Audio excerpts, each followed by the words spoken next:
Do you know how hard it is to be a bartender, though? Can you imagine switching places with a bartender on a really busy night? It's like, it looks kind of awful. I worked in the restaurant industry, yes. Were you a bartender? No, but at one point I worked a grill with one of those tall chef hats. Yeah, I was glassed in, and I was the busboy, and I washed dishes all at the same time. It was like a fucking Carol Burnett sketch. Mm-hmm. The restaurant was going out of business, and initially I was just the busboy, and then a dishwasher, and then they had this guy working the grill.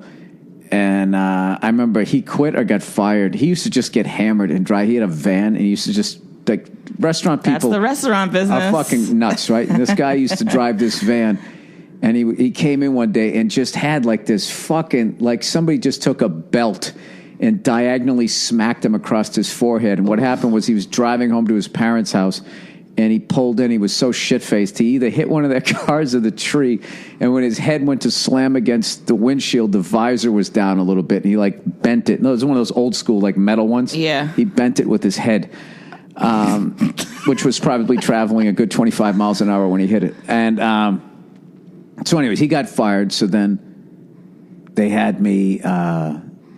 flipping burgers, shrimp brochettes and that type of shit. No, I think I became a dishwasher and What's the bus shrimp boy. Brochette? It was just like a bacon wrapped shrimp that was been seasoned, and so I would fucking set up the tables, and the lunch rush would come in, which wasn't much of a rush. We were going out of business, but I would be sitting there cooking shit, trying to look suave, like this was this fancy fucking place, which it wasn't because I was on the grill.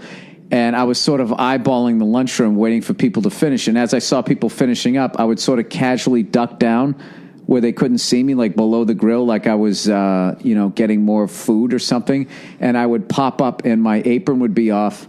I had the bow tie, the whole busboy thing on underneath the apron, and I'd take the hat off, and I would run out there. Oh, my God. I would bust the table, bring the dishes back, rinse them, set them up, and then I would run back, flip the fucking burger, and then go back out and set the table in case somebody else came out. Oh, my God. And then I would go back. Yeah, I ended up burning a guy's hand. Because from the stress. I remember I made a burger. I've told this story before. I made this fucking burger. There was this kid, Jason, this Metallica fan. I've told this story before, but I already started. If you're new to the podcast, I'll tell you. So anyways, I'm working the Sable Cafe in Cary, North Carolina.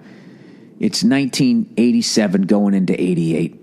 All right? I probably just got done seeing Tesla opening up for, it was either Aerosmith on the Permanent Vacation Tour, or it was Def Leppard on the Hysteria Tour.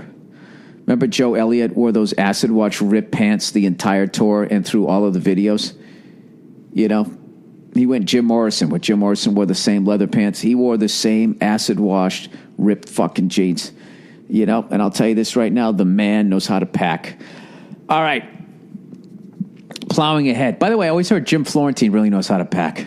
Dropping his name twice in this podcast. I always heard he's one of those guys goes away for 3 weeks and he'll show up with like a knapsack and like a cheese sandwich in a brown paper bag, and he's just fucking good. I'd like to be more like that.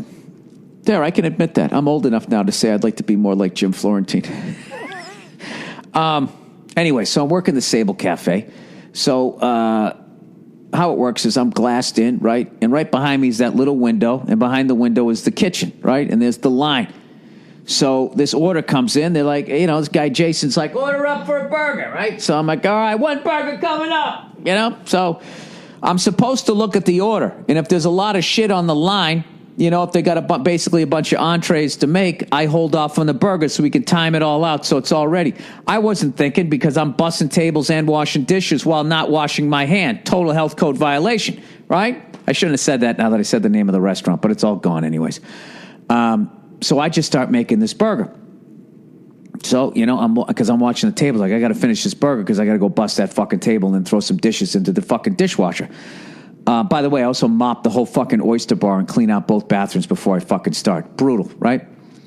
And so I just start making the burger. I put it on a plate, and I'm like, Jason, burger up. And he turns around and looks at me, and he's got his heavy metal hair shoved up into his chef hat, and he was one of those guys that grew a mustache before he could grow one. And he just looks at me. He's like, dude, what the fuck? I got like 7 entrees here.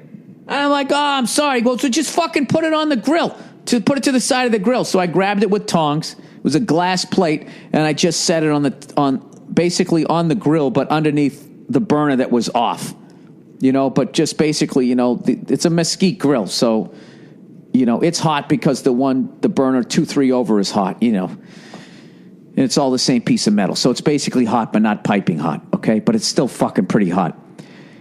So I go out and I bust a fucking table, right? And I wash some dishes, and I come in, and all of a sudden I got all these other orders for chicken sandwiches and brochettes, and I leave the burger there. I'm not even fucking thinking. So Jason finally finishes the fucking entrees, and he looks, he just goes, Burr, what's up with that burger? And I just grabbed it with the tongs, and he has both his hands out to receive this thing. And I just set it right down in his hands, and he just goes, ah! And fucking spun around and like basically threw it down on like the wood fucking shelf that he had there, and was immediately not in the window. So the whole fucking like dining room heard this muffled scream and and then looked my way. And by the time they looked, I was just standing there, and I tried to keep a straight face. I didn't really burn it bad. He just made this face before he yelled. It was like his brain was registering what the fuck was happening. And with his fucking hair pushed up in his hat and that stupid mustache that really wasn't a mustache, dude, I fucking ducked down and for like 7 straight minutes was like crying, laughing. I was laughing so hard. I remember he wasn't even mad at me because he was trying to be mad, but I was laughing so hard he started laughing. And, then I had to run out and go bust all that stuff. So, hey, how about a pat in the back for myself for actually remembering to finish that story?